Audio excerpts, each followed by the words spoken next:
Pumanaw na ngayong araw si Nora Aunor, ang nag-iisang superstar at national artist for film and broadcast arts.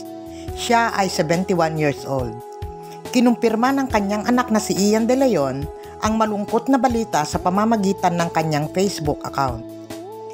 Kalakip ang black and white photo ng superstar ang kanyang mensahe para sa ina. "We love you, Ma. Alam ng Diyos kung gaano ka namin kamahal. Pahinga ka na po, Ma. Nandito ka lang sa puso at isipan namin."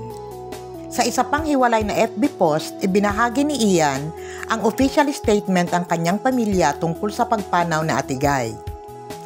"With deep sorrow and heavy hearts, we share the passing of our beloved mother, Nora C. Villamayor Nora Aunor, who left us on today, April 16, 2025 at the age of 71.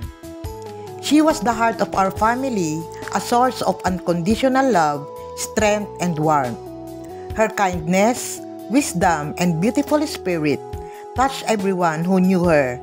She will be missed beyond words and remembered forever. Details to be announced tomorrow," aniya.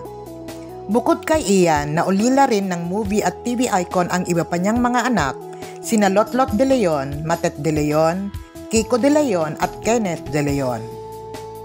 Si Ate Guy ang unang artistang babae na nagwagi ng International Best Actress Award sa Cairo International Film Festival para sa pelikulang The Floor Contemplation Story. Siya rin ang nag-iisang Filipino actress na napabilang sa 100 Centennial Honor for the Arts na iginawad ng Cultural Center of the Philippines noong 1999. Nagmula sa isang mahirap na pamilya si Ate Guy, kaya para makatulong sa kanyang mga magulang ay nagtinda siya ng mani at tubig sa mga istasyon ng tren sa Bicol. Kasunod nito, sumali siya sa mga amateur singing contest sa kanilang bayan hanggang sa mag-join nga siya noong 1967 at nagwagi sa tawag ng tanghalan na siyang nagbukas ng pinto sa pagpasok niya sa showbiz. Nagkaroon siya ng recording contract at naging sikat na singer sa Pilipinas noong dekada sa 60 na naglabas ng maraming hit songs. Nakagawa rin si Ate Guy ng mahigit sa 170 na pelikula at mga teleserye sa ABS-CBN at GMA7. Nakatanggap din siya ng napakaraming parangal sa loob at labas ng bansa. Ang ilan sa mga pelikulang nagawa ni Ate Guy at umani ng parangal ay ang Tatlong Taong Walang Diyos noong 1976, Himala noong 1982, Bona noong 1980, Thaiwom noong 2012 at marami pang iba. Narito ang ilang komento ng netizen bilang pakikiramay.